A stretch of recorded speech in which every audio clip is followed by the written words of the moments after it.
No? Okay. Well, good evening. A quorum being present, I'll call to order the November 19 meeting of the Manchester Conservation Commission, held under the auspices of the Wetlands Protection Act of the state and the Manchester General Wetlands Bylaw. Our missions here are to protect the wetland resources and to serve our neighbors. Glad to see some of you here tonight, especially after the marathon last night. I guess I shouldn't say that. 9:30 is not that late, right? For a town meeting. Anyway, we promise to be more succinct and quicker tonight. This meeting is being held virtually under continuing permissions from the state, which means that you will be recorded, including your image, if you turn on your video. So that's up to you.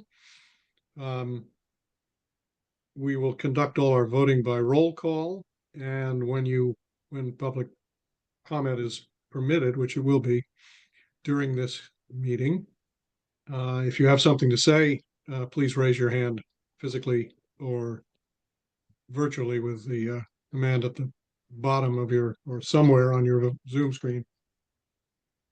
And when I recognize you, identify yourself with name and address or professional affiliation, and try to keep your comments to 2 minutes.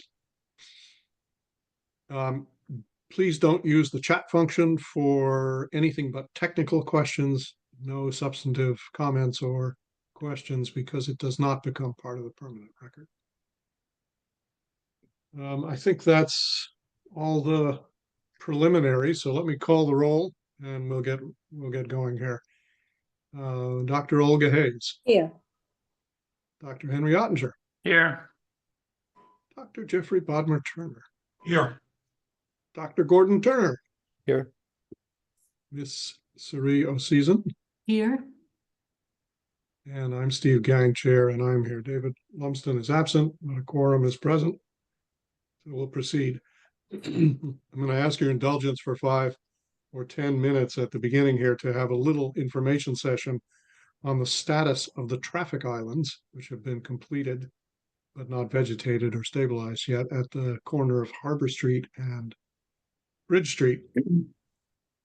And I invited Mike Chapman, who has a personal interest living across the street from those islands, but also a lot of knowledge and experience with things like pollinator patches, to come and join us for this. What became clear to me in looking at it, well, first of all, has anybody else seen this piece of work yet? Good. Okay. Well, bike or drive past it. It's quite a change in the traffic pattern. There's a single outlet from Harbor Street now, which requires a fairly sharp left turn from Harbor into Bridge if you're headed to Beverly Farms, but about the same angle. I think it's probably the same curve if you're headed to the right into Manchester. It results in a very large traffic island, we'll call it. Well, it's really an extension of the street side, as well as a smaller one. And the two make up an extended driveway for I think it's the Thompson's house there. So it raises the potential for planting with some complications already pointed out by DPW, like a water main beneath it, and maybe some sewer lines, I'm not sure. But in any event, it's ready for some kind of treatment. Mike, do you want to chime in on your perceptions and suggestions for us? Yeah, thank you, Steve. So I know, see, Jody Morse is on the line also. So we've spoken about this. I'm Mike Chapman, 131 Bridge Street, also the chairman of the Winthrop Field Committee. And as we watched this project go on, it was pretty obvious that we had an opportunity for an area to be planted and to be planted responsibly and hopefully with a good plan. I think that part of the concern right now is that there is no plan to plant this area with anything other than a ground cover, which will at least stabilize the dirt, and that's definitely important.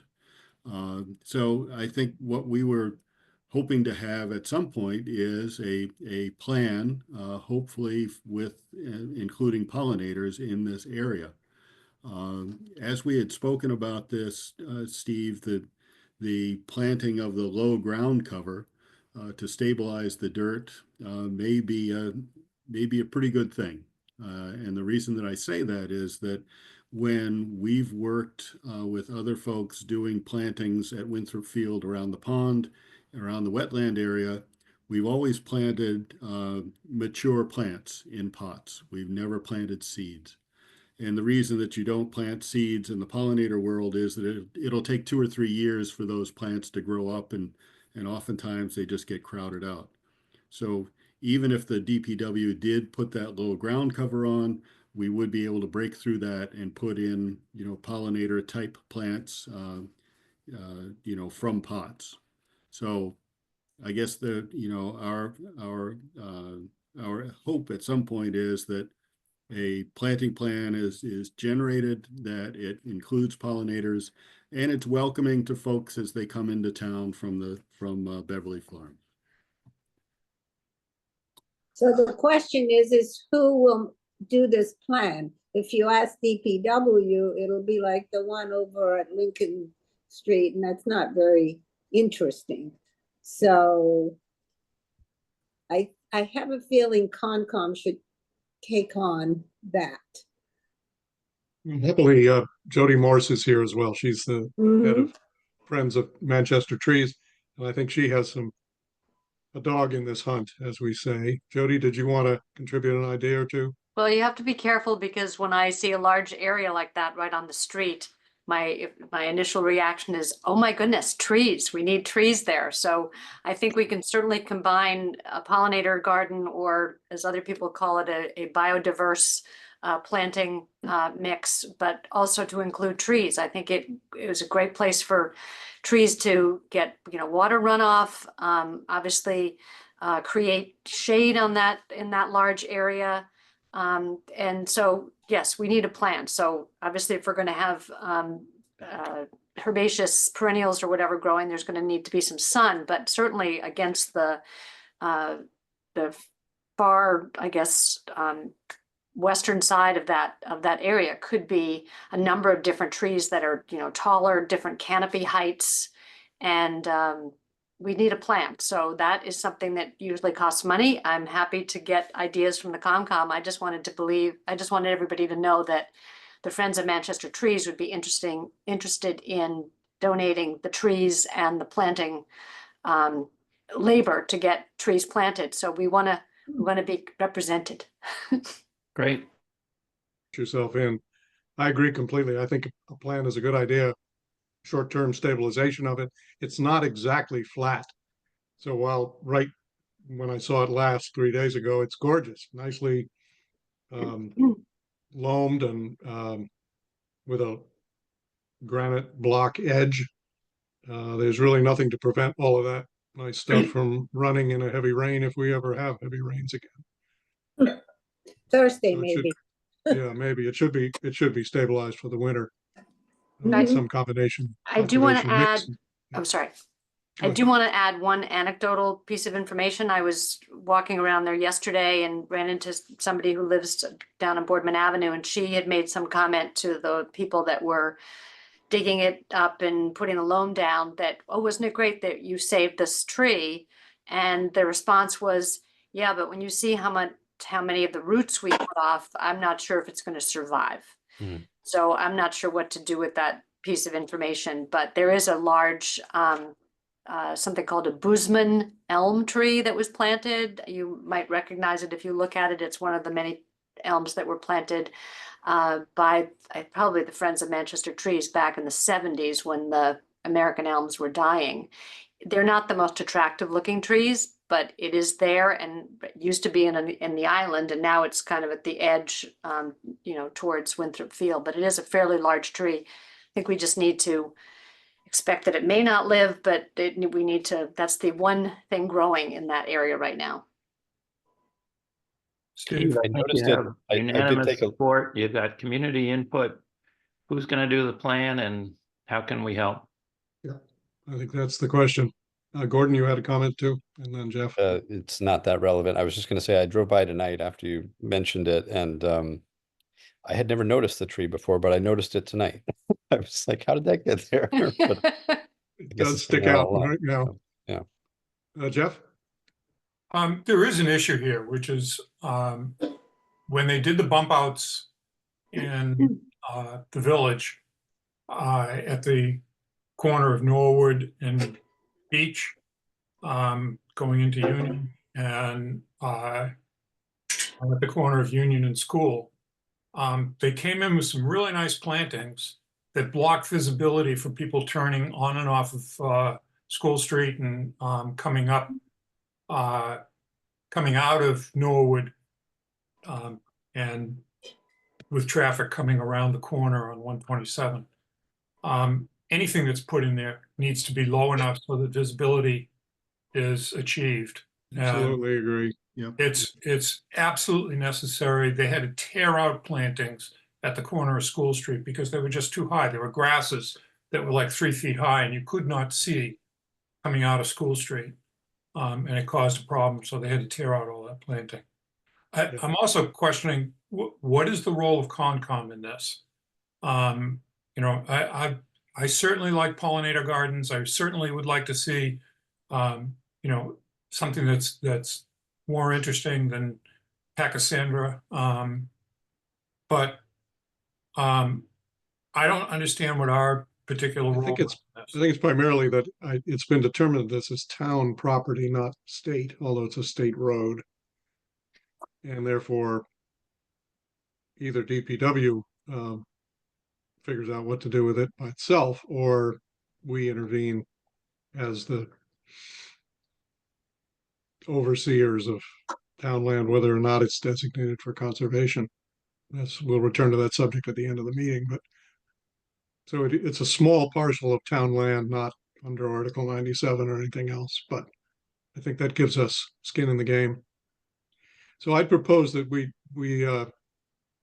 ask our able assistants, Mark and Shannon, and now Lydia Eldridge, who unfortunately can't come tonight, but I'll introduce in her absence as a temporary part-time and evidently capable conservation agent. We ask them to bring us one or two proposals for a plan that could be done fairly quickly, because it is a small piece of property and it includes all things like traffic sight lines and preservation of water mains and viability through drought, etc. Yeah, Steve, this is Mike Chapman. I'd certainly be willing to help with that effort, as would I'm going to volunteer my wife Martha and also Jody Morse. So, you know, we do have skin in the game. It's in our neighborhood, so we'd be more than happy to help with that. So I think all we need from DPW would be to ask, what can't we put there? And then people can jump in with their ideas. Right. Well, you know, I'd rather just eliminate the middleman, and if we can get a professional who can spend a day on this, he or she can ask DPW and Right. act plan accordingly. So let me just move that that the Concom take the lead with the assistance of neighbors and interested organizations like Friends of Trees to get proposals for a plan together by our next meeting in 2 weeks. For a Seconded. second. Thank you. All those in favor? David, who has joined us. Henry, Aye. I, Gordon, Aye. Olga, I, Jeffrey, No, Sari, Aye. and I'll make that unanimous. Thank you very much, Mike and Jody and Martha. And, Thank you, Steve. Looking forward to something really suitable there. And natives, right? absolutely. Okay, Yep. thank you very much. Bye, everybody. All right. Thanks, everyone. Now we resume our regularly scheduled programming and convene our public hearing to take up notices of intent. The first of which is a continuation for 9 Proctor Street, map 16, lot 42, DEP file 39-920, proposed demo and rebuild of a single-family home for Christopher and Christina Comparato. And we have Mike DeRosa or someone else here. Hello, everyone. Mike DeRosa, DeRosa Environmental. We have the entire team here again tonight. Since the last meeting, the commission was generous enough to send us a draft copy of the order of conditions. We got those back, comments back, which weren't very many. It looked like a pretty standard order. Just some clarification of things. We got them back to the commission, I think, early last week. And we're hoping tonight that the commission votes to close the meeting and issue the order of conditions. Great. Any questions from commissioners about 9 Proctor that haven't yet been answered? Nope. There may be some that come up when we look at conditions, so I propose we do that directly. So let me find the draft as it's been modified.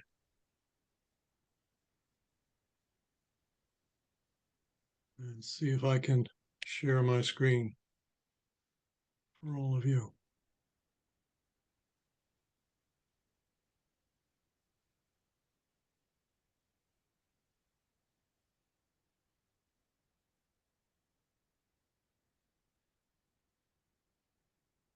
Is that working? Yes, Yes. And is it legible? yes, it is. Yes. Yay, all right. We don't need no clicker voting devices. We have Zoom. So as Mike said, this is boilerplate stuff, but since neither Sari nor I had ever written one of these before, it's very gratifying to hear a professional say it looks like a standard order of conditions. So there are findings about what's at stake.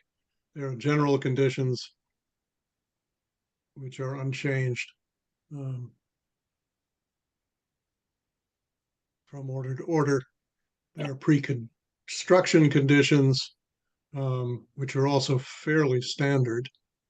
I don't think there's anything unusual in these.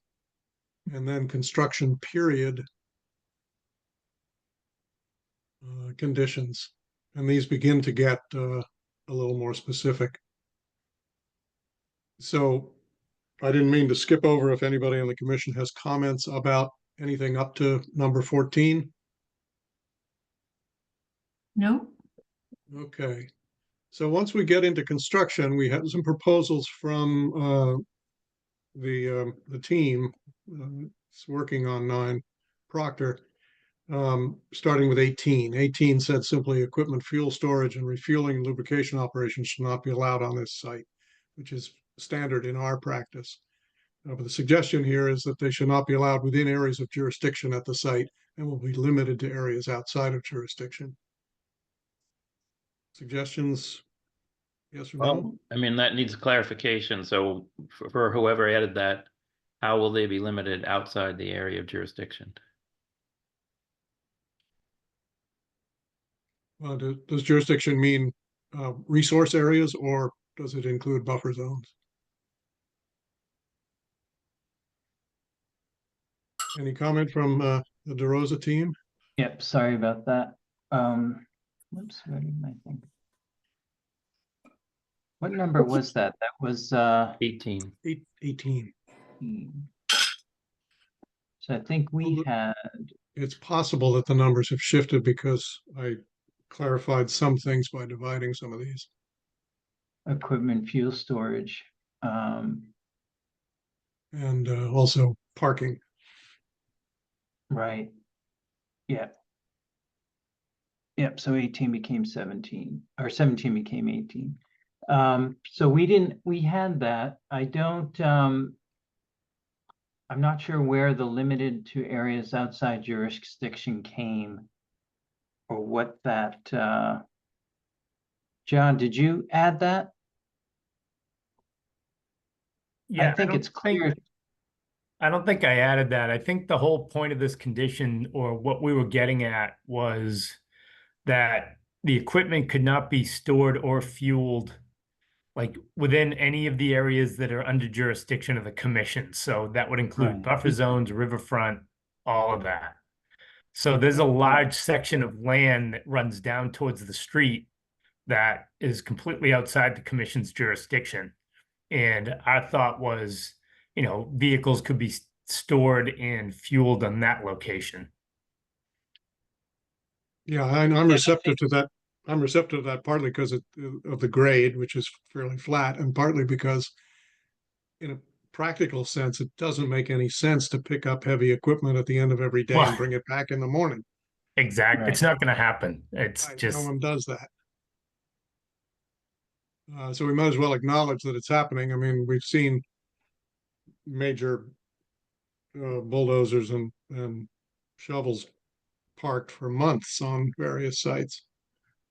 yeah. And again, the good thing about this site is we do have that long strip coming from the street out that we can store equipment that's outside the jurisdictional areas.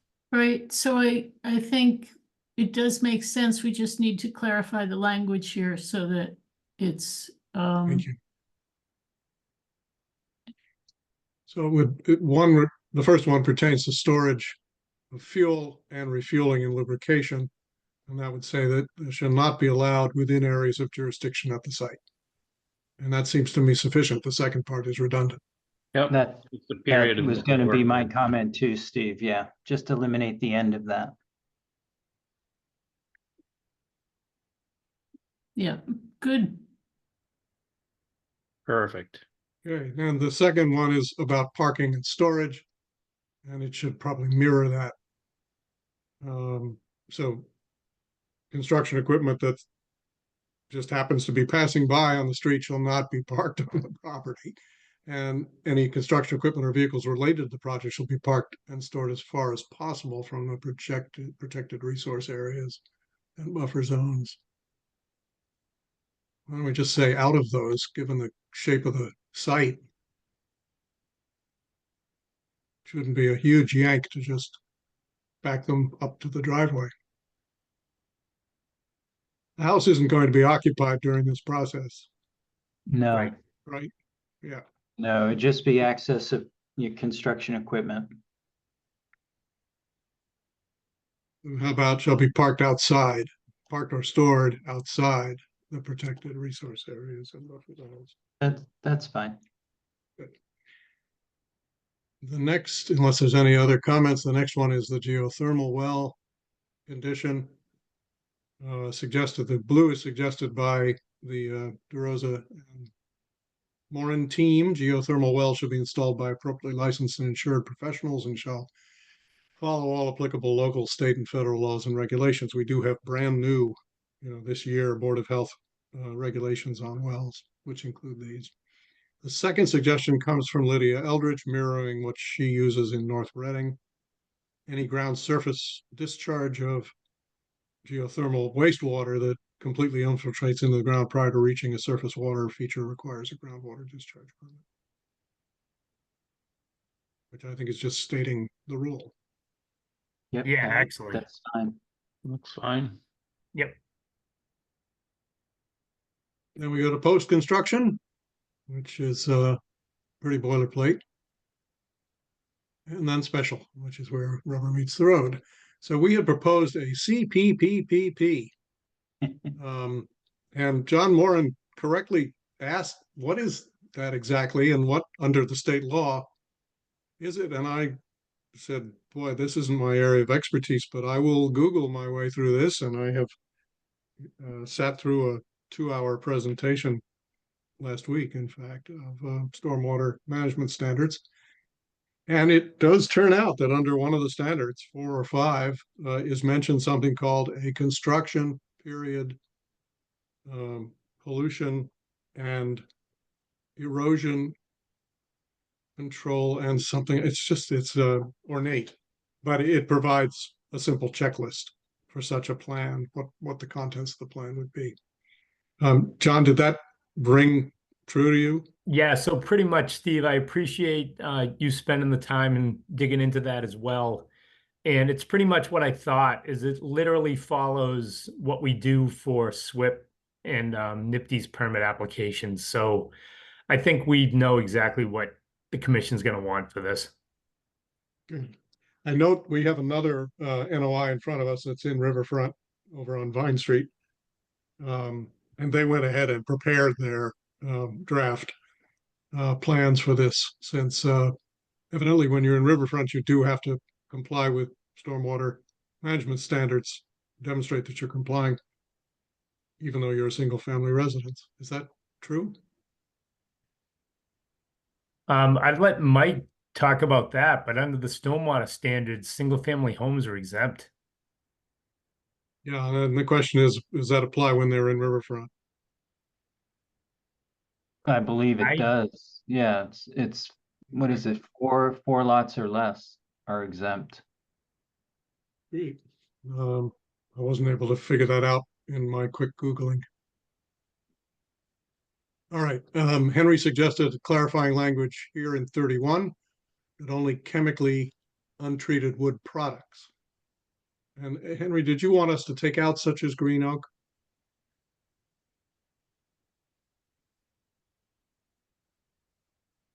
Dr. Ottinger, are you there? Well, let's assume he's coming back. And we'll go down The only to- question before we move off from that, Steve, the only Yes. one question I have is what is the definition of a landscaping element? Boy, that's a good question. I assume it's anything disconnected from the building that plays a role in the landscape design, whether it's structural or cosmetic.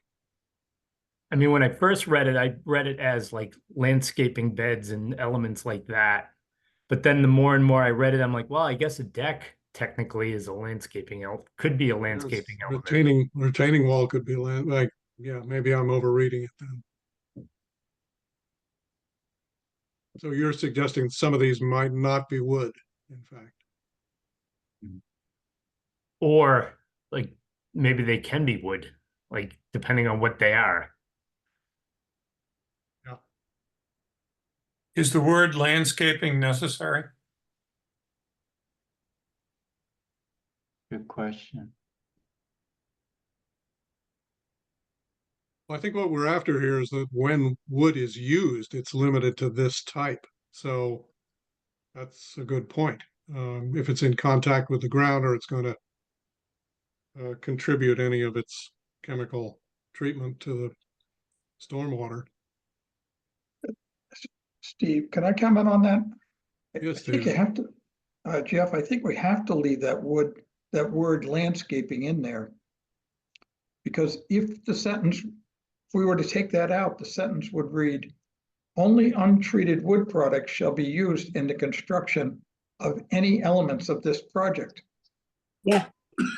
That would include the house, and of course, it is permissible to use treated wood in the house construction.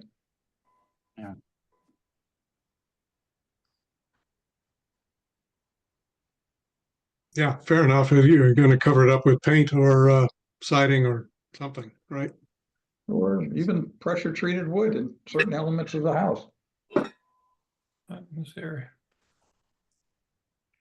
But the entire house, isn't the entire house within the resource Yeah. of Riverfront? In Yes. Riverfront. And Yes. yes. Are there plans to use treated wood in the construction of the house itself? I mean, if you use shingles, Jeff. Well, you I'd like shingles. the developer to respond to that question, David. The builder is not on, our builder is not on the call, but I'm assuming that there's a chance we would use treated wood somewhere in the construction of the home. Yeah. I mean, that's my gut. Yeah, I mean, that's common construction practice everywhere. It's not prohibited anywhere. Correct, I agree. My difficulty is a different one, which is that you may want to use stone for landscaping elements. And we don't want to stop you from doing that. And this seems to stop you. So I would make it a little more limited, which is to say whenever wood is used in the construction of landscaping elements, it shall be limited to chemically untreated wood products. Yeah, that's a great idea. Seems good. Yeah, Better. good. I'm going to capture that before it vanishes.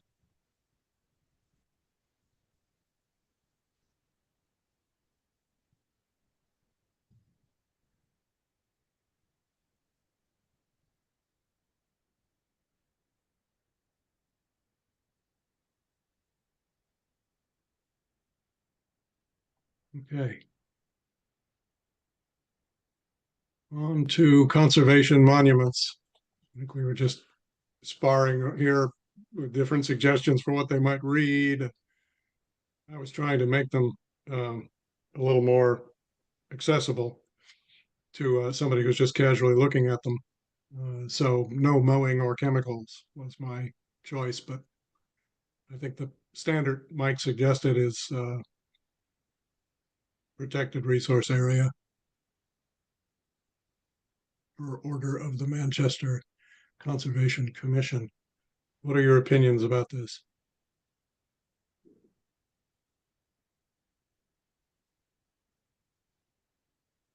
Anybody care? Reading it.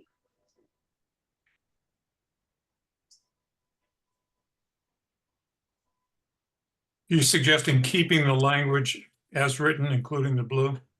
The blue is suggested by the DeRosa Moran team, and the red comes from Lydia. I think it looks good. Mhm. Perhaps from Henry. Okay. Now we're down to maintaining pervious surfaces like the patio.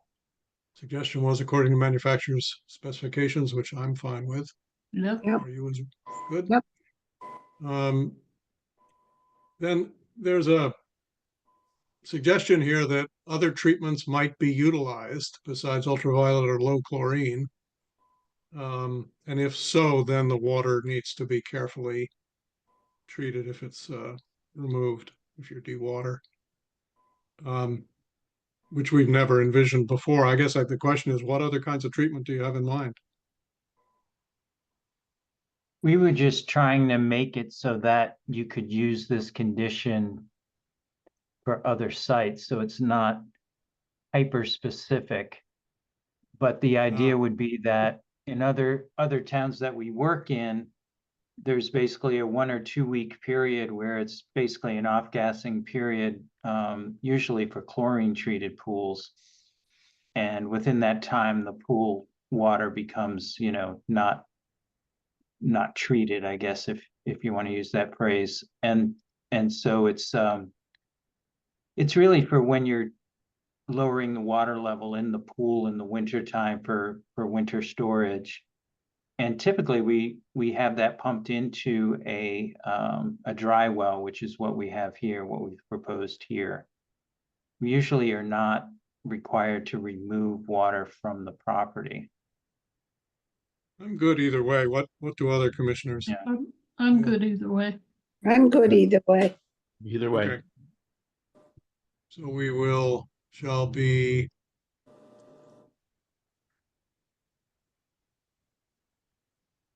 you had suggested language that's a little bit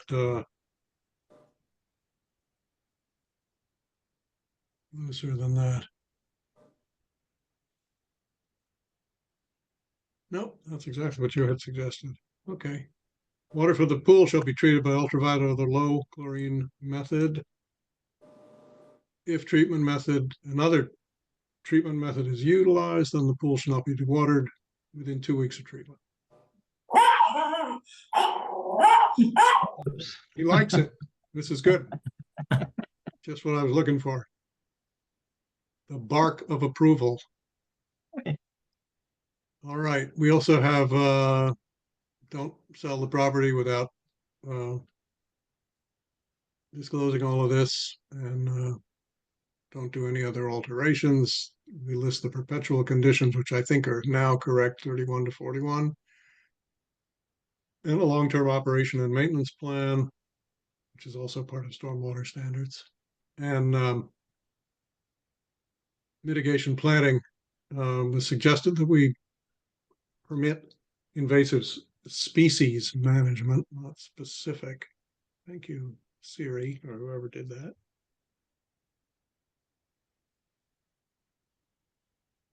You know, if you're just trying to yank out Greenbrier or some other invasive, I don't think you need to notify the town.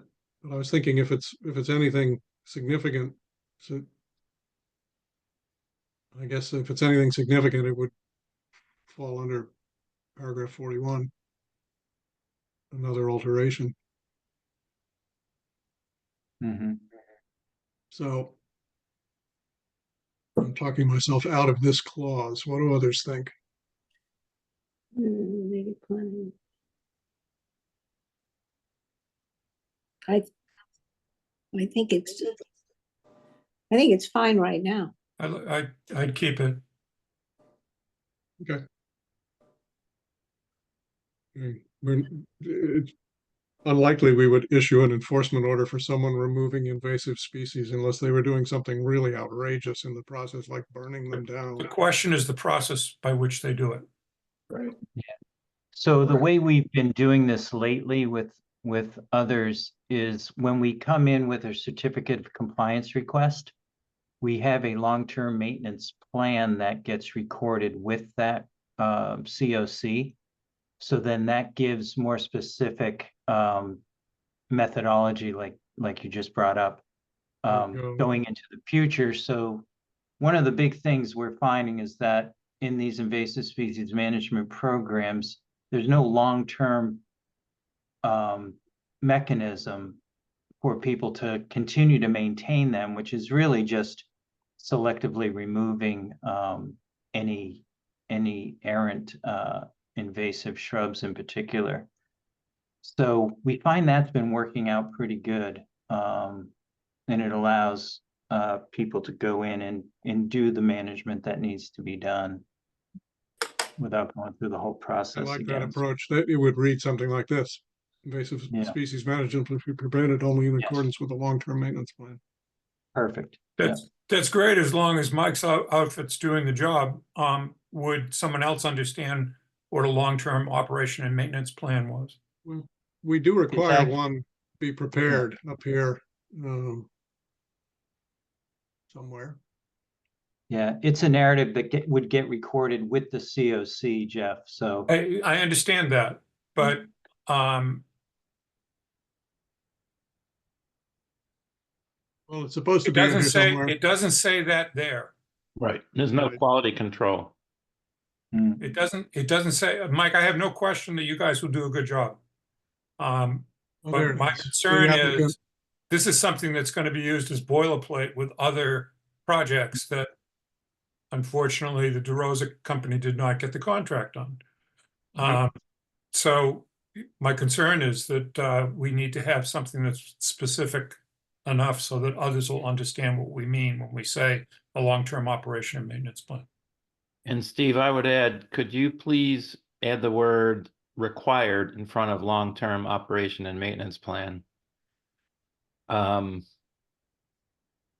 in the lower down, are we editing a part of this? That's the post-construction. This is pre-construction. You have to submit the right pollution prevention plan and the long-term. Where we were just in the post-construction.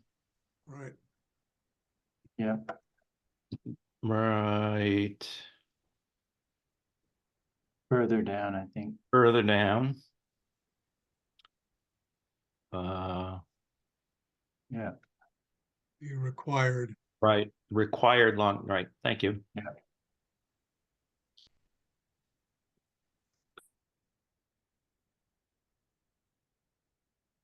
Paragraph, whatever. See, all those years of law school, really valuable. The only thing, Steve, that condition above that you're talking about, the long-term operation and maintenance, I believe that's referring to the drainage. So you may need to just word it so that it's talking about a long-term operation and maintenance plan for drainage and invasive species. Yeah, that's why it has this clause in it, John. Oh, yeah, Including yeah, but yeah. not limited to Yep, Oh, yeah, perfect. yeah. 12B. 12B, just like the SEC.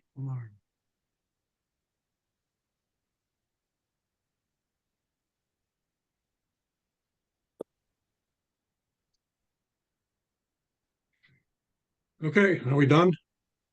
Yeah. Yeah. The That's only it. question I have is back to the pool. Did we agree that pool water could be dewatered into a dry Mhm. well? Yep. Because that's not what that condition says at the very end. It says not released on site unless the 2-week off-gassing period has lapsed, or alternatively, it can be removed. Yeah. Oh, so then that last sentence, So that last sentence comes out. yes. That's the old one. Yep. Good catch.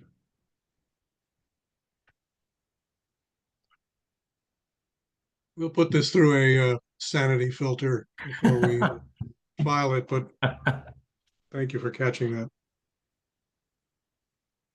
Well, good work. It only took 25 minutes, and hopefully the next one will take 1/3 that long. I mean, So I'll move amazing job for your first order.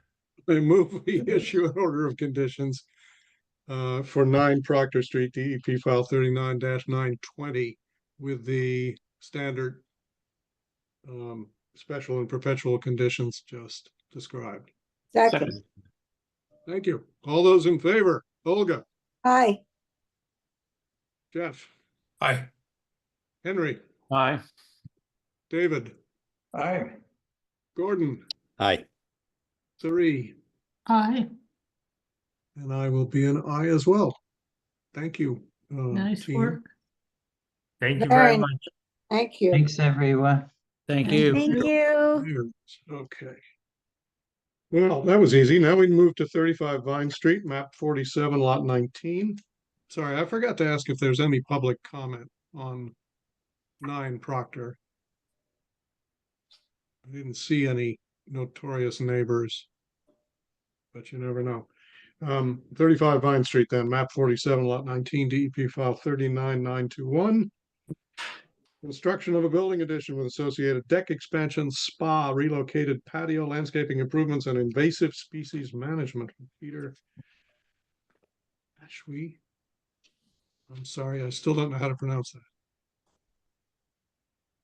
Good evening. Can you hear me? Welcome. Yes. Great. Good evening, Jesse Blanchett with Griffin Engineering. We also have Peter and Rem on the call, as well as Kara, the landscape architect. We presented this project to you on October 15th, and it was a few questions, comments, and we followed up with a site walk on October 22nd. We received a comment from Mass DEP as well regarding BLSF and compensatory flood storage. So we were trying to work with them and gain some insight on what their comment was. And it actually added a little more confusion to the situation. But in any event, we're going to approach this project as if the former garage that was removed is no longer in play. And we will comply with the BLSF standards as the site currently sits. So we had to do a few revisions to the plan, and if I could share my screen. Yes, go ahead. I can. Can you see that? Yes. Yes. Thank you. Great, great. So we made a series of revisions to the plan, and the main effort was to reduce the amount of fill that's being placed on the property. As you may recall, there was a retaining wall, a small landscape retaining wall along the 37 Vine Street side of the property. We removed the wall, we removed all the fill associated with the wall to have no impacts on bordering land subject to flooding in that area. In similar regards, we also relocated the spa, and we sunk the spa into the ground. It's going to stick out of the ground about 18 to 20 inches, the top will, but the majority of it is below grade. And that will reduce impacts on bordering land subject to flooding. Associated with these revisions, we had to realign the square off the deck and also realign the patio.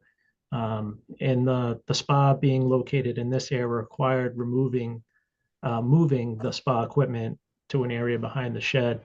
The spa equipment will be elevated on a platform and above the flood elevation to have no impacts. I forgot to mention one thing about the spa. At the last meeting, there was concerns about previous filing for this property with a spa. And I was able to do some research with Mark, and we determined that the hot tub that one of the commission members was, I believe it was Olga, was recalling was on the 33 Vine Street property, not on the 35 Vine Street property. And the hot tub ended up being within this conservation restriction area. And they had to push the hot tub back and realign the stairs. So this is not an accurate depiction of the current site, 33 Vine Street. This is from, I believe, 2016. But on our site, the spa has been relocated further from the brook as requested, and it's outside the conservation restriction area, which is this line here. That's also outside the 50-foot no build, so it's in a compliant location. Other revisions that we made to reduce the impacts on bordering land subject to flooding, these raised plant beds, or they were proposed to be raised, are now been flush with the ground, and then just gonna have cobblestone edging around them. We're also to create compensatory flood storage on the property. We are adding flood vents to the shed. The shed currently does not have flood vents. A shed of this size would typically only require one flood vent. We're gonna add 4. To ensure that the shed readily floods. There's also, they're positioned on opposite sides of the shed, so water can pass through the shed as would be the direction that the stream flows. A comment made at the site walk was in regards to that red maples will look good along the Sawmill Brook. So Cara has added a couple of red maples in this mitigation area, the Phragmite mitigation area.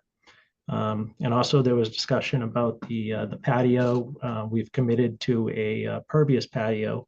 So we've provided a detail on the landscaping plan as well. We're gonna have a reservoir course below, a crushed stone reservoir course.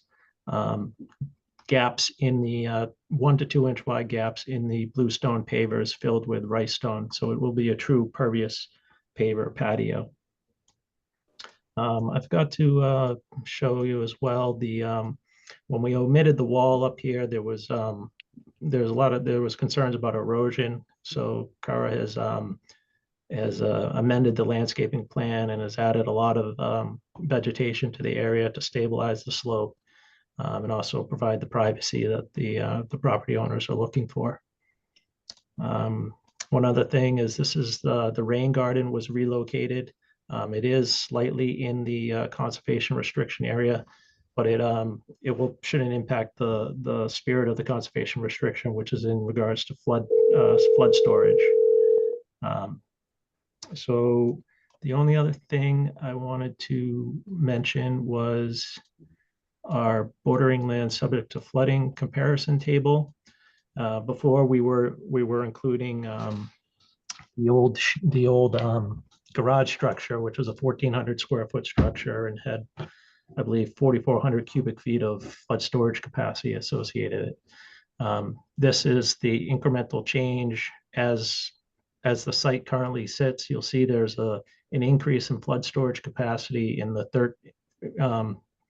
There's no impacts to the flood storage capacity below elevation 14, and we have an increase from 14 up to 18. We have a generous increase in the 14 to 16 range, and that's mostly associated with the excavation or the cut to create the crawl space below the building. The slab's going to be at elevation 14.3. We got a 15 contour running through there, 15.5. And then we have minimal increases between 16 and 18 with a cumulative increase in flood storage capacity on the property of close to 400 cubic feet. So that pretty much sums up our plan changes. We've done our best to eliminate any fill being placed on the property to have minimal impacts on flood storage capacity. So if there's any questions, the team's here to answer them. Very clear. Has the impervious cover changed? It is reduced from what was previously presented because now the patio is pervious. And where was the rain garden previously? The rain garden was located behind the deck area, this area. Yes, I see it. All right, couldn't spot it. Gordon, you have a question? Yeah, so, and I apologize, it's been a few weeks since I've looked at this, but when I was reading some of the regulations that we need to adhere to, when I first saw the application, I believe there was mention that, you were not to be moving any of the structures closer to the river than they currently are. And I'm a little concerned that the extended deck there is sort of encroaching towards the riverfront with that little bump out. And that was my main concern about the placement of the spa during the first meeting. Felt like you were kind of, because the spa was up there, you had to sort of bump it closer to the riverfront. So I'm wondering if you can comment on that. I believe it was in the material you guys provided in your application. Yes. And were you at the site walk? I don't recall. I was not able to attend the site walk. Okay, so Yeah. I wish I had that picture, but I had located the spa for the site walk, and there's actually an existing patio right here. This is the outline of the patio. So the deck is not extending closer to the river than the limit of the existing patio. So the work is not extending closer to the river than pre-existing conditions. Okay, thank you. Well, one corner of it is, but it might be de minimis.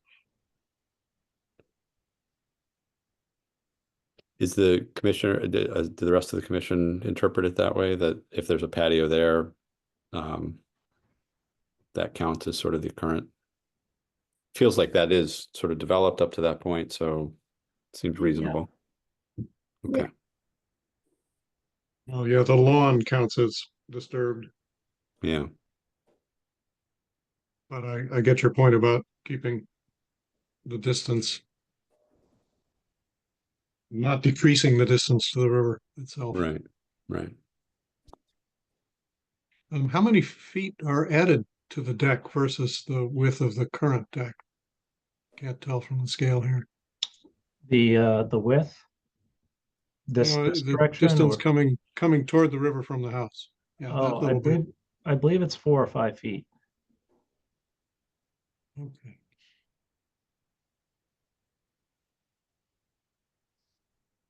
All right, other questions, comments? Just as a comment, the existing deck touches the conservation restriction line, and the extended deck that's proposed is drawn back from that. So in regard to what you were just saying, Gordon.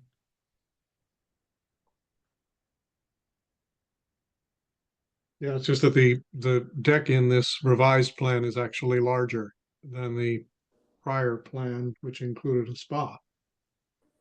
It's not a huge increase, but it's been squared off, so to speak.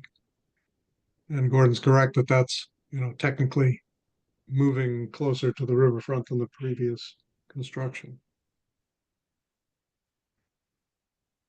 When the previous construction was touching the restriction line? No, just the previous proposal, the previous plan extended the deck not as close to the CR, the darker gray area. Yes. You're right, the existing deck corner hits the CR line.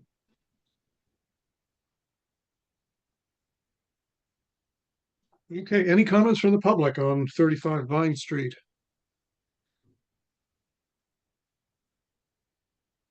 So let's take a look at the order of conditions proposed. And I'll get that up on the screen.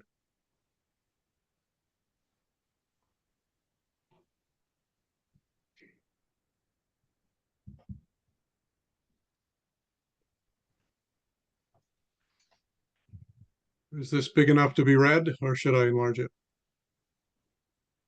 It's fine to read. It's A little fine. bit larger would be good for those of us who, Don't have 27-inch screens. Are on like that. laptops.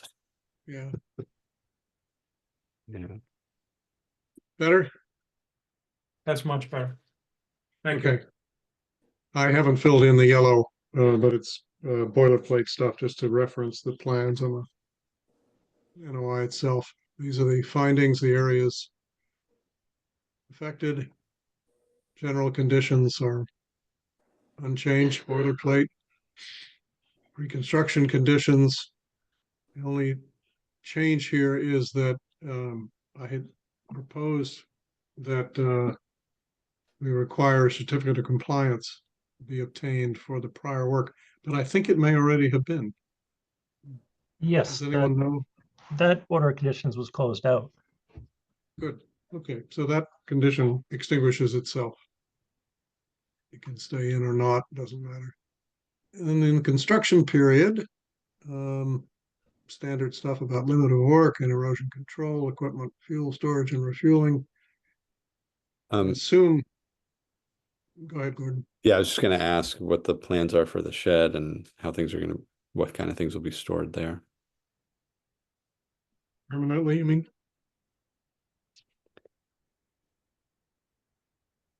I mean, does this, I guess, is this, if this condition is fine, then I guess it's not a problem. Yeah, you're getting a little bit ahead. We're in the construction period. Oh, so construction. hold Oh, I'm that- sorry. Hold that Oh, question, because sorry. what you're Yeah, talking yeah. about, I think, is a Okay. permanent condition that would Thank you. prohibit toxic stuff in the flood zone. Sorry, where was I? Yes. I believe So number we have 18. previously modified 18 and 19 just moments ago for 9 Proctor, recognizing the practical necessity of keeping equipment on site and refueling it, therefore, while the project is underway. If it's a significant construction, this one I think is probably significant enough so that there'll be several days of excavation and pouring a foundation and whatnot. Is that a safe assumption, Jesse? Yes, it wouldn't be an extended period for sure, but since the entire site's within riverfront area, can we amend the condition that it's to maximize the distance to the Sawmill Brook and still Yes. allow equipment to be stored on site? What we'll do is revert to this construction language that says equipment fuel storage shall not be allowed within. No, that one we can't. All construction equipment and vehicles related to the project shall be parked or stored outside the, we can't do that either. It must be as far as possible. That's the language. Yeah, The maximum It's extent unique to practicable. this case, Steve. Pardon? It's unique to this case. It's gonna be a new sentence.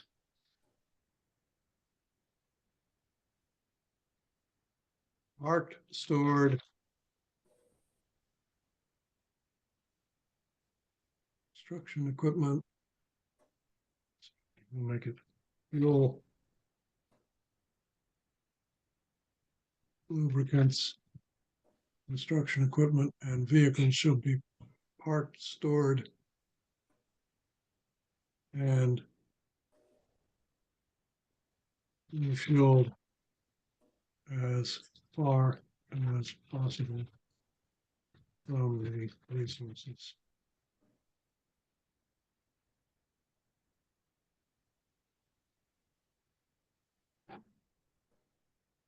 Steve, my one question about that is, given the sensitive location of the whole site, do we want to put anything in there about in the event of,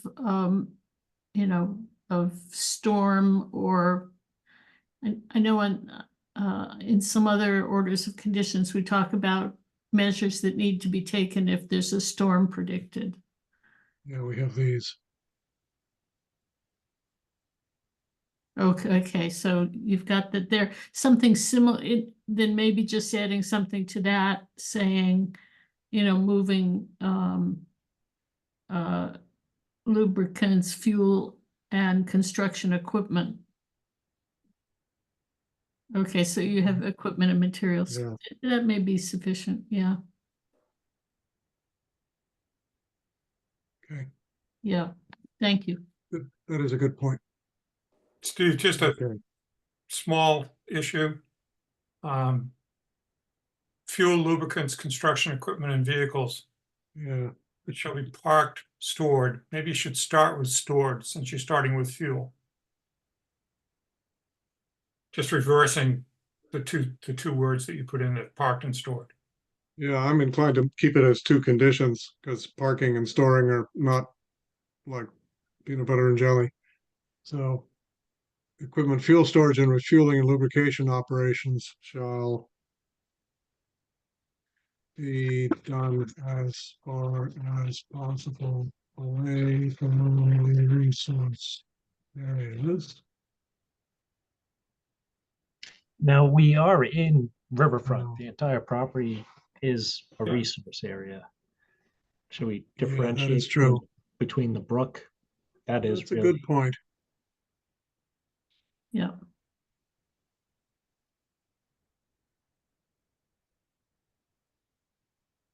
Inland Bank, would that cover it? Yeah. As far as away from, that's good catch. So this one is refueling and parking.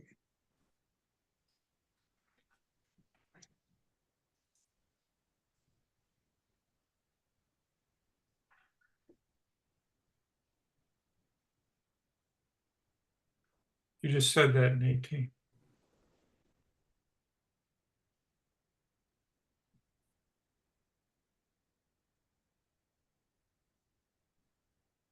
Parked as far as possible from the resource areas.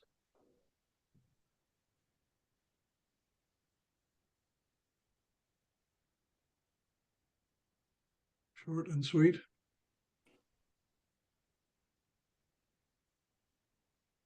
Absolutely When no not washing. when not in active use. Well, parked. well, it's parked, so Yeah. not, Only clean fill, stockpile rest, stumps, brush, debris. We have a clause here for removal of invasives. It's below, I think. Although it probably should be in one of these two. See if there, yeah, there it is. All debris from invasive and collected and transported off-site.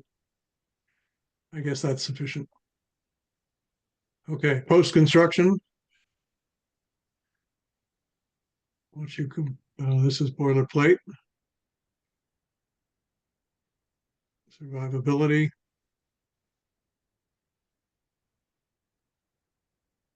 Special conditions are first invasives removal, which is handwork, including the trenching, covering, and replanting. Is that feasible now that we're talking about putting in tree specimens like red maples? You may need equipment for that. and also the trenching to install the plastic barrier for the rhizomes would be advantageous to have to be able to trench with a machine.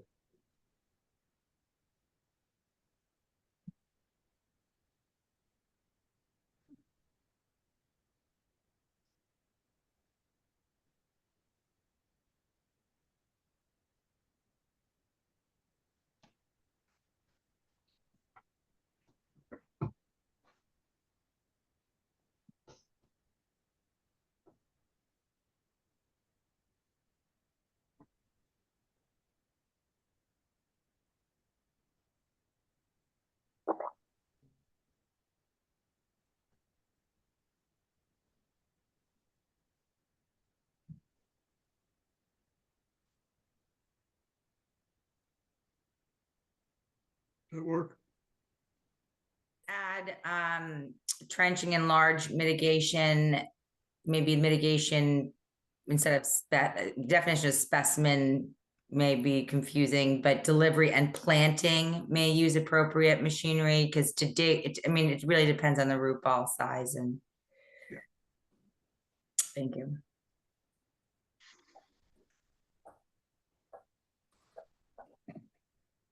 Okay, mitigation planning is monitored for 2 growing seasons with 85% survivorship. Typically, we separate trees with higher rates of 90 or something from herbaceous and ground cover. But I does that make a difference to a client and the professionals? No, I think that's fine. Okay. Yeah, I think that's I mean, fine. if you were planting 50 trees, we might call them out specifically, but you're not. Toxic substances, no. And protected resource area, no. Lawn chemicals.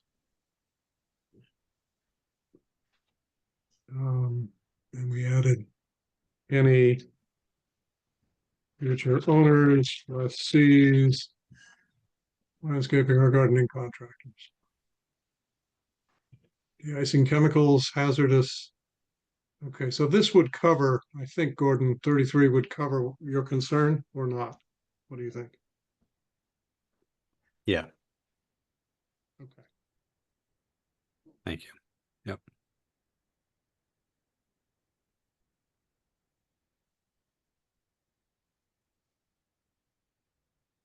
I just have one question from a planting perspective.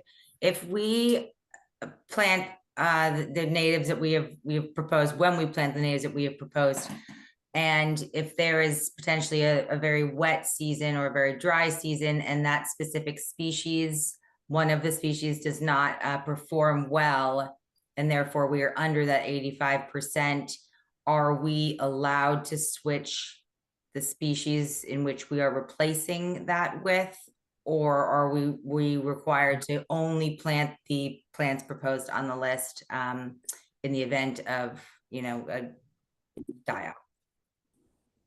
I think as long as it's a reasonable substitute, it wouldn't bother me. What about others? I completely agree. Wouldn't bother me at all. Yeah. The purpose of the survivorship is to make sure that you do replant under those conditions. Right. So yeah, it's right on. Good question. Okay. Subsequent owners, alteration. 31 through 37 are perpetual. Can we look at number 35? We also have a stormwater infiltration device, stormwater infiltration trench, and it'd be advantageous to be able to release the dewater into the infiltration trench. This was a similar condition with the last project as well. We Right. just I have copy that language. I have no objection to copying it. How about Yeah. others? It's fine. Okay.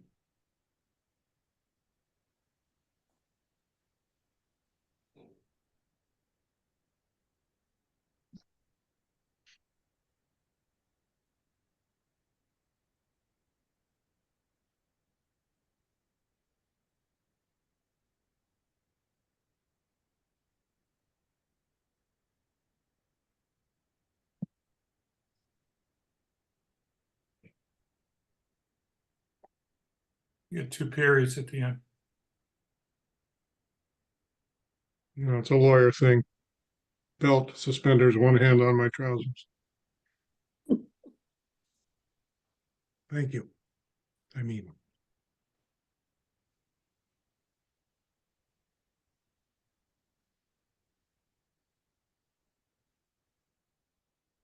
Okay, any other suggestions, corrections? As I said, we'll do a sanity check of the language. Looks That's good. good.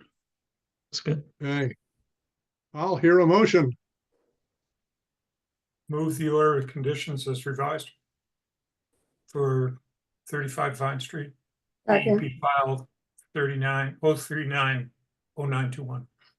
second, All right, all those in favor? Gordon, Aye. Sari, Aye. Olga, aye. David.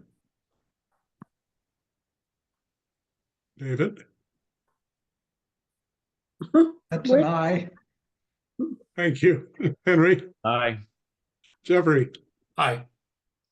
and I'll be an aye as well.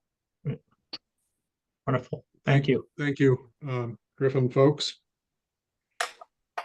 Now I have a question for Mark or Shannon, which is, do we need to do something about an amendment on 19 Smiths Point Road, or have we done that? Yeah, so they filed an amendment for 19 Smiths Point Road to, I haven't looked at the plans, but to basically reconstruct there's a carriage house or, That's the carriage first house. build- They the need to first move it. building on the left. So there's already an open order of conditions. So rather than have them file a new order, apparently the process is to ask them to file an amendment to the order. And so that's what they've done. Shannon and I looked at the regulations and best we can figure out. It should have, because it is an order of conditions, not a smaller thing, it should have a new hearing. So we have that scheduled for December 3rd. Perfect. Thank you. Answers my question. Yeah, they're moving the carriage house in order to preserve a mature tree, apparently, as you probably have read. And in the process, they're pushing it slightly into the outer buffer zone for Coastal Bank. Well, good work. That brings us to other new, old business. Let me just tick down the list here. Beaver obstructions in Cedar Swamp or Sawmill Brook or Western Woods.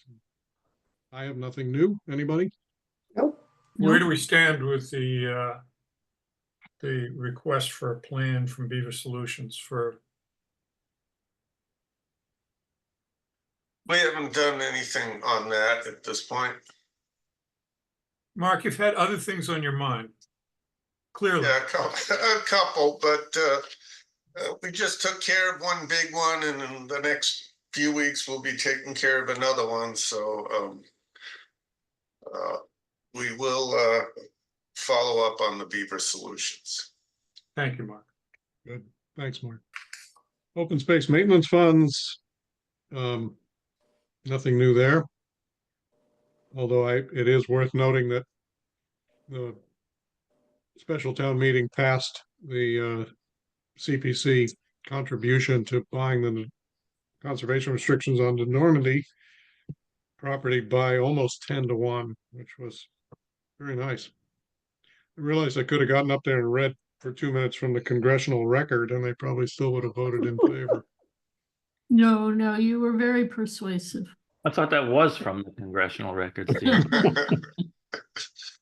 I walked right into that one, didn't I? Yes, you did.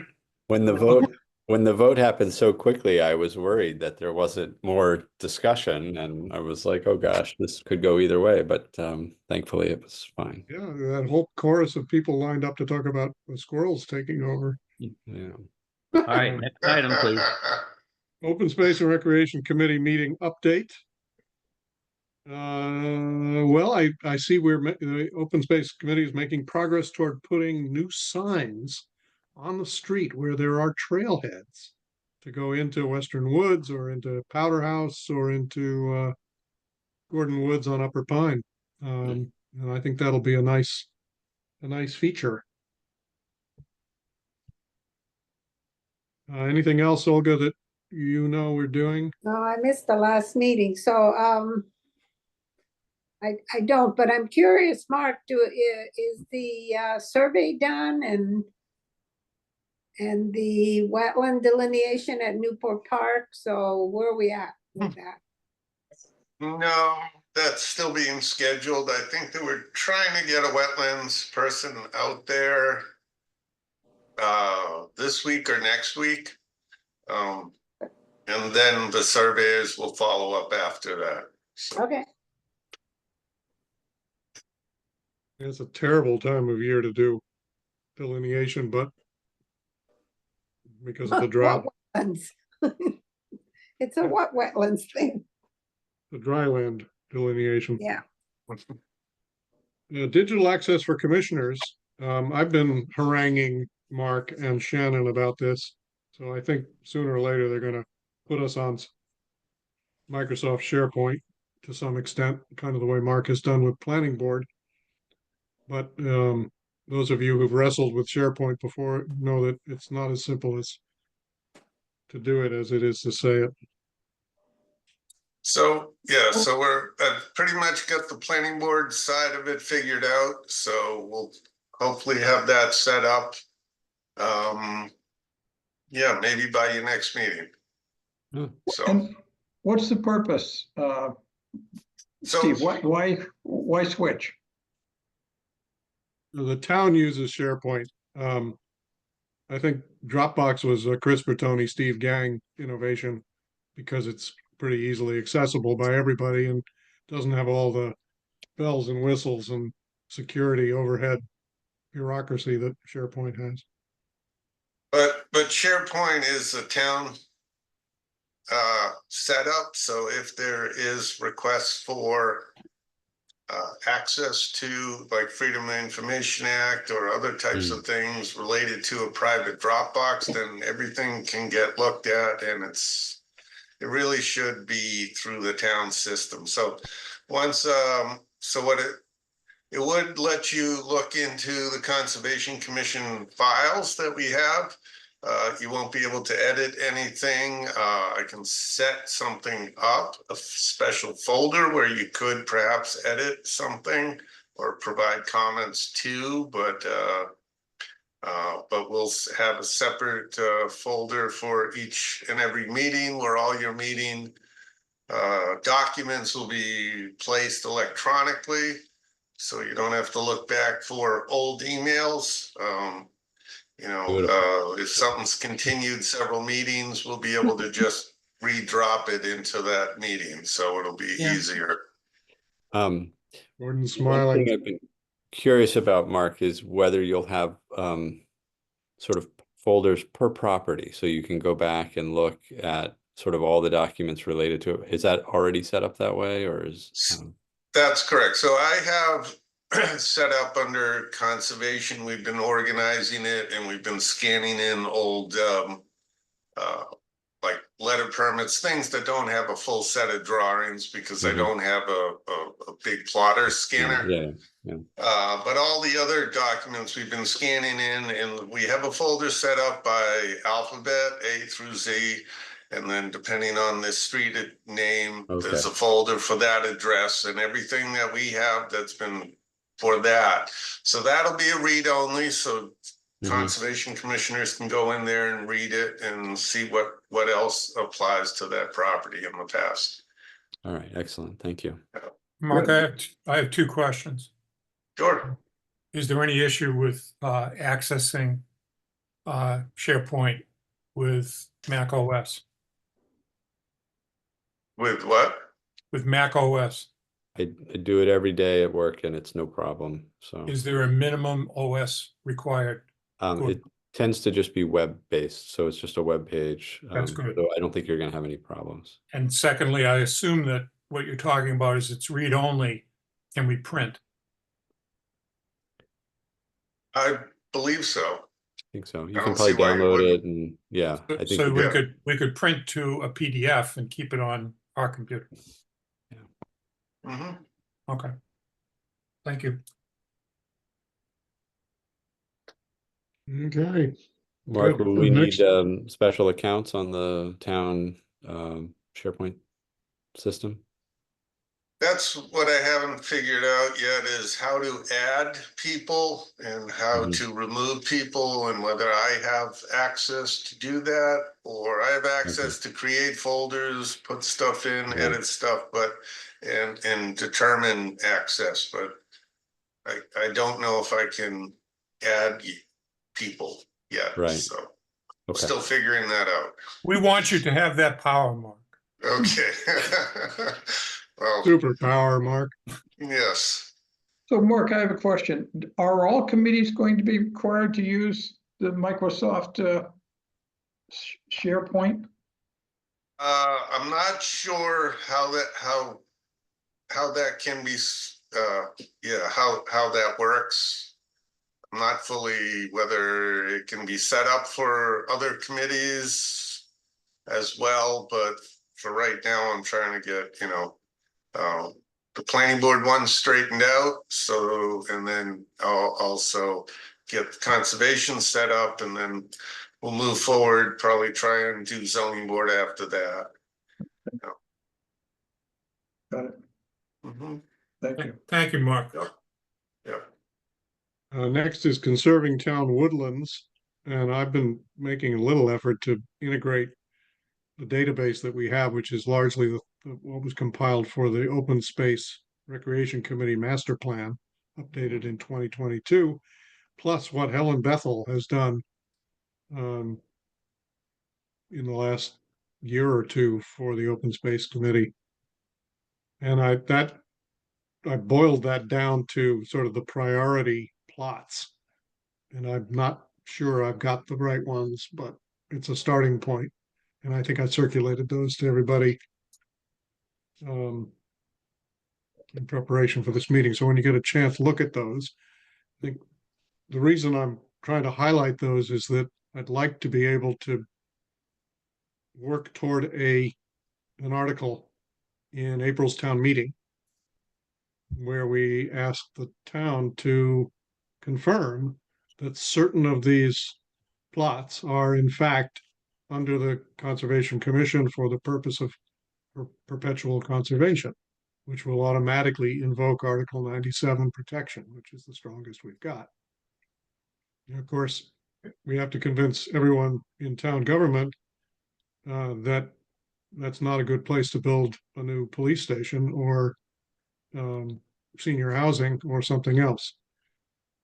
So, there's some work to do on that, but there are apparently some significant pieces of woodland, which we know the town owns and which we are quite clear are not currently protected.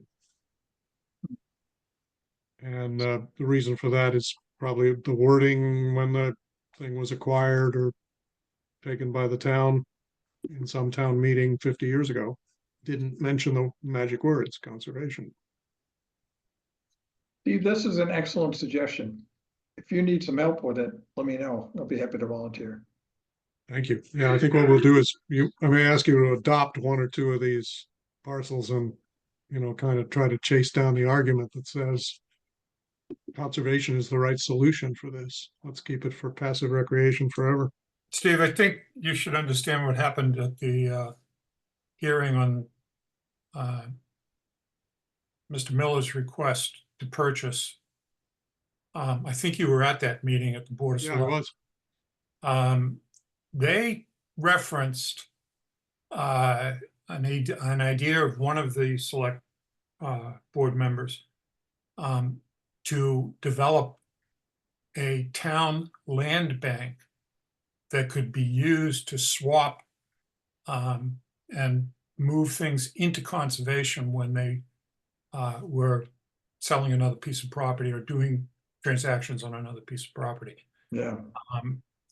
And that was the first I had ever heard of that. But I've had conversations with Ann Harrison when she first became chair of the board about developing a list of properties for Article 97. And she was not encouraging whatsoever in regards to, and she didn't mention this land bank at that time, but I think that they've been thinking about this in terms of having land to swap for conservation restriction and say, okay, well, we're going to put this into conservation and you can do what you want. Jeff, could you give us an example of what that might be? Sure. Newport Park. In Newport Park, there is a proposal to take a section of conservation land that is under conservation, out of conservation. And that can be accomplished by saying, okay, and what we'll do is we'll put these pieces in the Western Woods, these parcels in the Western Woods under conservation, and that makes the swap much easier.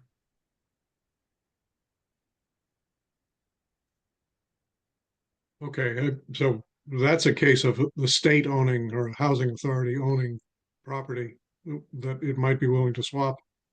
As you say, it'd be problematic. I'm trying to think of another example. And would we try to acquire a piece of private property? No, when someone who's got private property wants to get it out from under conservation restriction. Okay. That was my understanding of the conversation at the board. Brian Solacey was the one who made direct reference to a so-called land bank.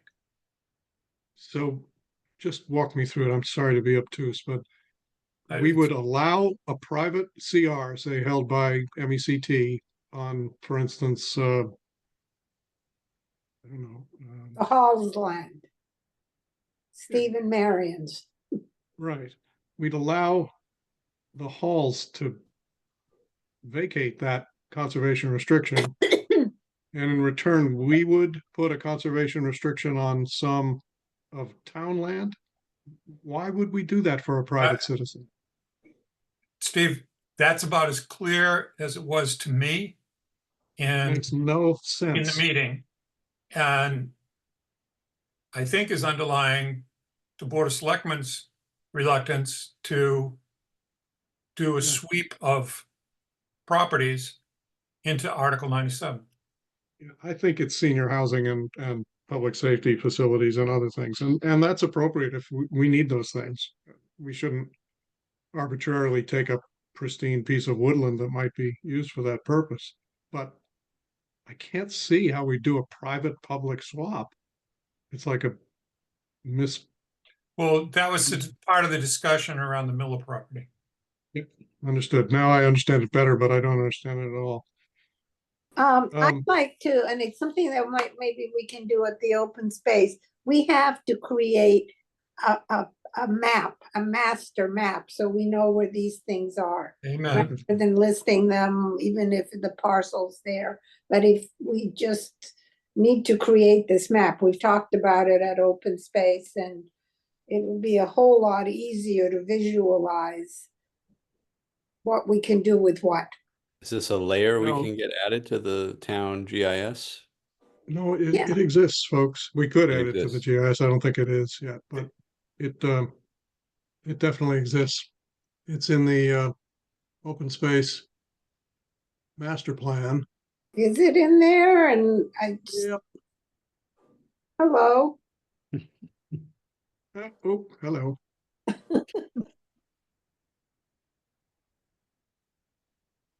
I don't know. Well, we just need to have one handy that we Yeah. can look at all the time. Yep. Talk And- amongst yourselves for a moment. I will And show it to you. update in some way, Hmm? and continuously update. Exactly. Okay, next is The good news, by Suppose the we- way, for those of you who did not attend that select board hearing, is that Mr. Miller withdrew his request to purchase the property in the Western Woods that abuts his existing property. yes, after some pointed comments from, I believe, Dr. Bodmer Turner and me and others perhaps. Okay. Next is proposed new regulations, and these are for the purpose of raising our defenses somewhat for any large project that might come in front of us, but specifically the large project on Shingle Hill. So it's a bit complicated. I'll try to summarize briefly. I had asked town council whether we would be able to apply any local environment, wetlands bylaw and regulation if SLV brought a notice of intent to us. While, the decision of the Housing Appeals Court was standing, but giving them a special permit, comprehensive permit extinguishing all town regulations except for safety and health. And they said, yes, we should and could, although the applicant will obviously ask that the decision be made only under the State Wetlands Protection Act and not in the local bylaw. We could at least argue that we should apply the local bylaw as well and make that decision, although it may have no force unless we win the appeal down the road. So against that possibility, I was proposing that we get much more specific about what we mean by performance standards for vernal pools. Unfortunately, there are a lot of performance standards for vernal pools in great detail in state law and regulations, and I put those in the memo. Again, this would not be a town meeting item. This would be just us modifying, amending our regulations, which we can do on our own after a public hearing. So instead of just saying, these are the important things to look out for, we would say specifically how much change in temperature and pHs and pH level and turbidity and dissolved solids and amounts of hydrocarbons we would allow into a vernal pool under any conditions. And I thought we might do the same thing with stormwater management, which also has very detailed local requirements, but I'm not sure we'd be expanding on the state requirements very much. So I haven't written that up yet. So that's just a please read it sometime request. Steve, is there any Well, downside that you can think of to adding those vernal pool specifications to our bylaw? Well, it would make more complicated anybody's attempt to build near a vernal pool. Mark pointed out that there's a big vernal pool somewhere behind Newport Park, which I think is more than 200 feet from any construction site, but it may not be if the construction was, right behind the southern end of existing buildings. That's probably within 200 feet. So you'd have to do a study that was more detailed and what's called a water budget, which determines the quantity and quality of water that's going to flow out under certain conditions, very much like the standards for stormwater management, which require that you define sub-catchments and do a calculation for each one of what's going to happen under a 10-year, once every 10-year rain, once every 100-year rain. So it could be an issue for other folks who are building near vernal pools. Mm-hmm. Okay. Next is updating filing fees, where we are also waiting for some clear air for Mr. Resnick to give us his opinions. Knotweed control on Pine Street. I don't know anything new about that. But I do know that I've sent you a proposed short letter to go to a woman named Desiree Combe, who is the new owner of 68 Pine Street. Being as mild-mannered as I could be, pointing out that she now owns an unpermitted stream crossing, and she should come to our meeting on December 3rd. Yeah, I thought that letter looked good, Steve. I did too. Okay. Good. Who should send that? Me or Mark? Yes. Okay, we'll sort that out. Greenbelt is done and dusted. That's good. Chris Lapointe, for what it's worth, said last night that they're within, deep in the red zone in terms of finalizing the financing of this $3.3 million package. So they have a couple $100,000 that they need to nail down,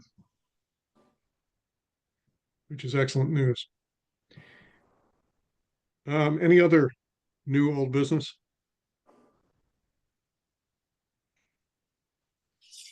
Okay, letter permits, tree permits, emergency certification or work initiation. Mark, anything notable there for us to know about? Nothing notable. I mean, I've done 2 or 3 letter permits and a tree permit or 2.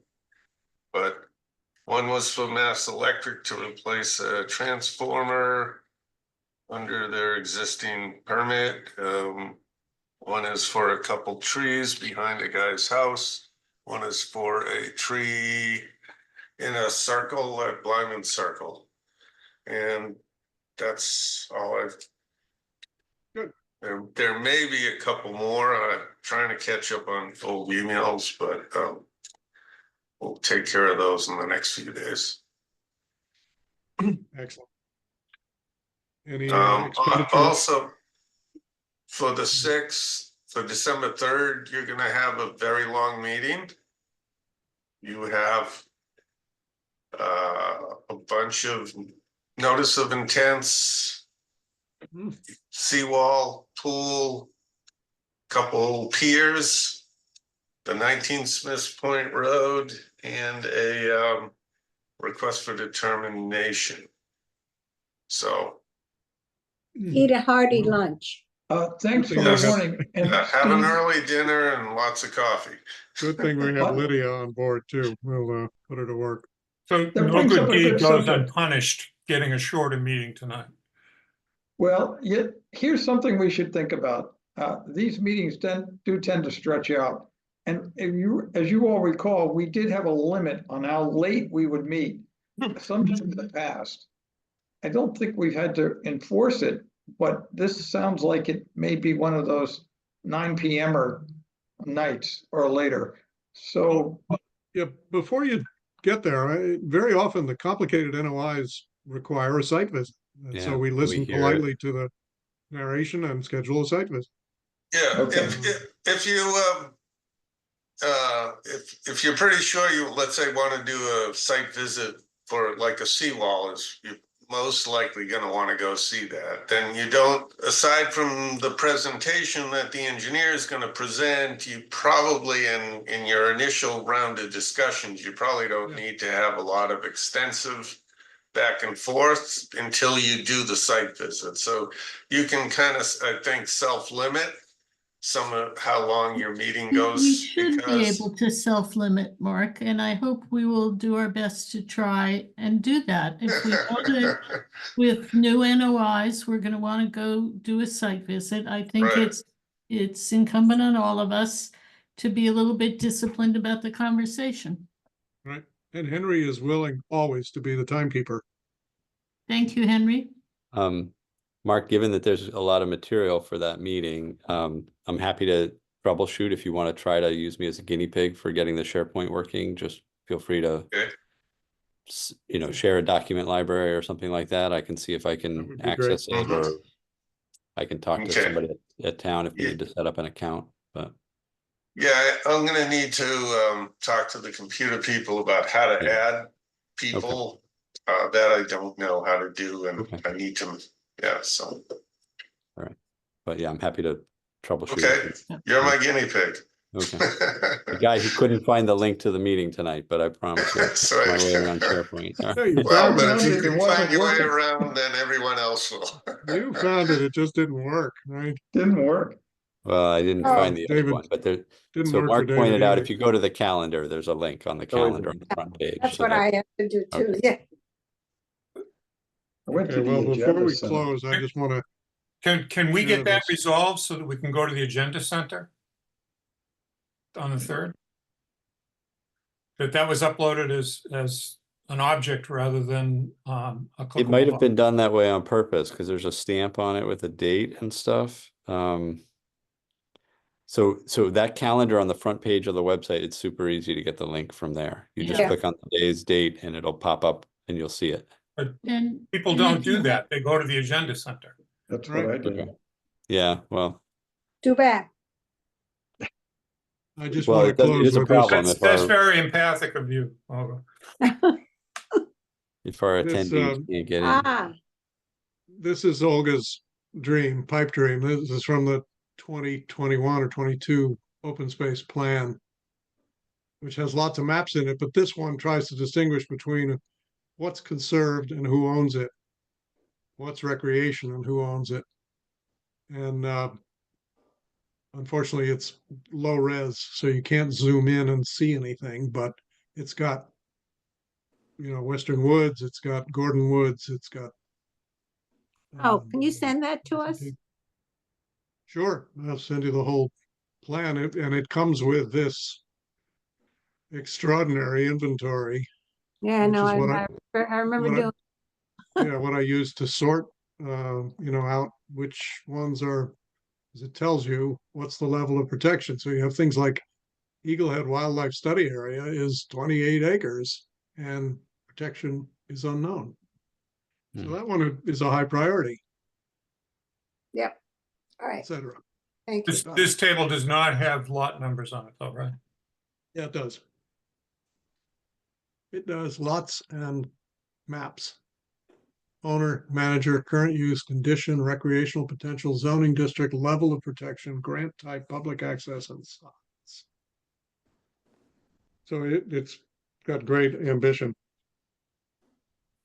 All right, that leaves only approval of minutes, of which there are none.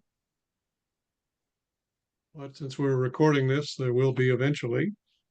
And that might be it. Any other business not foreseen?